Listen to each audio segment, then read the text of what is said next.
আমার online tuition friend চ্যানেলে তোমাদেরকে আবারও স্বাগত জানাই। আজ আমি তোমাদের সামনে উপস্থিত হয়েছি চতুর্থ শ্রেণীর বাংলা পাতাবাহার বইয়ের একটা ভারী সুন্দর কবিতা। এতদিন তোমাদেরকে আমি নাটক পড়িয়েছি, গল্প পড়িয়েছি, তো আজকে তোমাদের সামনে নিয়ে চলে এসেছি রবীন্দ্রনাথ ঠাকুরের একটা ভারী সুন্দর কবিতা বিচিত্র স্বাদ। তো এটা আজকে আমরা পড়বো, এর বিষয়বস্তু নিয়ে আলোচনা করব। তো এই কবিতাটাই হচ্ছে আমাদের আজকে আলোচ্য বিষয়। তো চলো দেরি না করে আমরা ভিডিওটা শুরু করি, তোমরা আমার সঙ্গে থেকো। দেখো, বিচিত্র স্বাদ। বিচিত্র মানে কবির মনে একটা স্বাদ মানে ইচ্ছে, এটা ভিন্ন ধরনের যে কীরকম একটা ইচ্ছের প্রকাশ পেয়েছে কবির মনের মধ্যে, যে কী কী হতে চেয়েছে, এটাই তিনি তার কবিতার মাধ্যমে আমাদের সামনে তুলে ধরার চেষ্টা করেছে। আমি যখন পাঠশালাতে যাই, আমাদের এই বাড়ির গলি দিয়ে 10টা বেলায় রোজ দেখতে পাই ফেরিওয়ালা যাচ্ছে ফেরি। চুড়ি চাই, চুড়ি চাই সে হাঁকে, চিনির পুতুল ঝুড়িতে তার থাকে। যায় সে চলে যে পথে তার খুশি, যখন খুশি খায় সে বাড়ি গিয়ে। 10টা বাজে, 10:30 বাজে, নাই নাইকো তারা, হয় বা পাছে দেরি, ইচ্ছে করে সিলেট ফেলে দিয়ে অমনি করে বেড়ায় নিয়ে ফেরি। এখানের মধ্যে কবি কি বলতে চেয়েছেন সেটা তোমাদের সঙ্গে আমি আলোচনা করব। কবিতায় কি বলেছে, কথক বা শিশু রবি পাঠশালা যাওয়ার সময় বেলা 10টায় রোজ দেখতে পায় বাড়ির গলিতে ফেরিওয়ালা চুড়ি বিক্রির জন্য হেঁকে যায়। তার ঝুড়িতে চিনের পুতুল থাকে এবং সে যে পথে খুশি যায় এবং খুশি মতো বাড়ি ফিরে যায়। বেলা অতিক্রম করে যায়, কিন্তু তার দেরি হওয়ার ব্যস্ততাই নেই। তো ফেরিওয়ালার অবাধ যাত্রা দেখে শিশু সিলেট ফেলে দিয়ে ফেরিওয়ালা হওয়ার ইচ্ছে করে। তো এখানে তোমাদের প্রশ্ন আছে, কবি কেন ফেরিওয়ালা হতে চায়?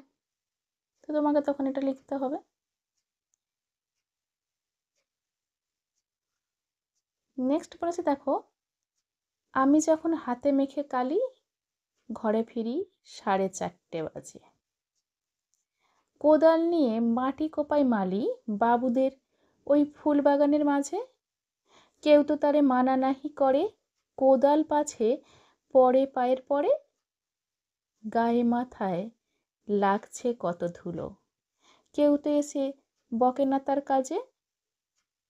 মা তারে তো পরাই না সাফ জামা, ধুয়ে দিতে চায় না ধুলোবালি।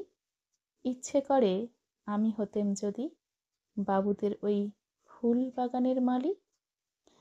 এখানের মধ্যে কবি কি বলতে চেয়েছে, যে 4:30 বাজার সময় কবি বা শিশু এখানে হাতে কালি মেখে গৃহে ফেরে স্কুল থেকে। এ সময় মালি কোদাল দিয়ে মাটি কোপায়।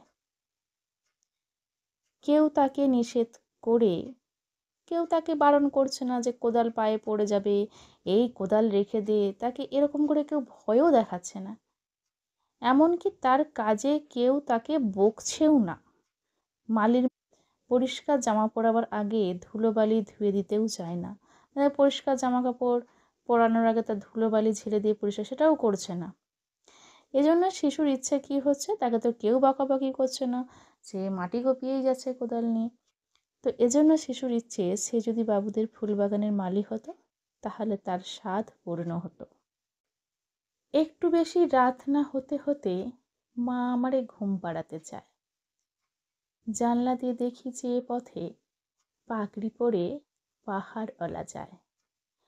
আধার গলি, লোক বেশি না চলে, গ্যাসের আলো মিট মিটিয়ে জ্বলে।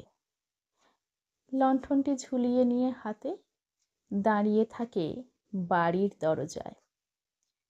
রাত হয়ে যায় 10টা, 11টা, কেউ তো কিছু বলে না তার লাগি। ইচ্ছে করে পাহাড়ওয়ালা হয়ে গলির ধারে আপন মনে জাগি। তো এখানের মধ্যে কবি কি বলতে চেয়েছেন, যে একটু যদি আমরা বেশি, বাচ্চারা যদি বেশি রাত পর্যন্ত জেগে থাকি, মাকে বলে এই অনেক রাত্রি হয়েছে বাবা, ঘুমিয়ে পড়, বকে ঝোঁকে ঘুম পাড়িয়ে দেয়। কিন্তু এখানে কবিও কি বলছে, যে রাত রাত বেশি না হতে হতেই মা শিশুকে ঘুম পাড়াতে চায়, কিন্তু শিশু জানলা দিয়ে তাকিয়ে দেখে পাগড়ি পরে পাহাড়ওয়ালা যাচ্ছে। গলি অন্ধকারে পূর্ণ, রাস্তায় লোক নেই বেশি, গ্যাসের আলো, অল্প আলো জ্বলছে দপদপ করে। এ সময় দেখা যায় পাহাড়ওয়ালা হাতে লণ্ঠন নিয়ে বাড়ির দরজায় দাঁড়িয়ে আছে। রাত 10টা 11টা বেজে যায়, কিন্তু পাহাড়ওয়ালাকে কেউ ঘুম পাড়াতে যায় না, তাকে কেউ বকছে না যে তুমি ঘুমো। এই দেখে শিশুর মনে সাধ জাগে, সে পাহাড়ওয়ালা হয়ে গলির ধারে পাহারা দেবে রাত জেগে। আমরা কবিতাটা পড়লাম, কবিতাটার মানে বোঝার চেষ্টা করলাম। তো এর পরবর্তী ভিডিওতে আমি তোমাদের জন্য এই কবিতার ওপর থেকেই প্রচুর প্রচুর প্রশ্ন নিয়ে আসতে চলেছি, এবং এটা ভীষণ ইম্পর্টেন্স একটা কবিতা। তোমাদের প্রশ্নগুলো অনেক উপকারে আসবে এবং তোমাদের পরীক্ষার জন্য খুবই গুরুত্বপূর্ণ প্রশ্ন। তো ভিডিওটা তোমরা অবশ্যই দেখো। তো শেষ পর্যন্ত ভিডিওটা দেখার জন্য তোমাদেরকে অনেক ধন্যবাদ। দেখা হচ্ছে তোমাদের সাথে পরবর্তী ভিডিওতে।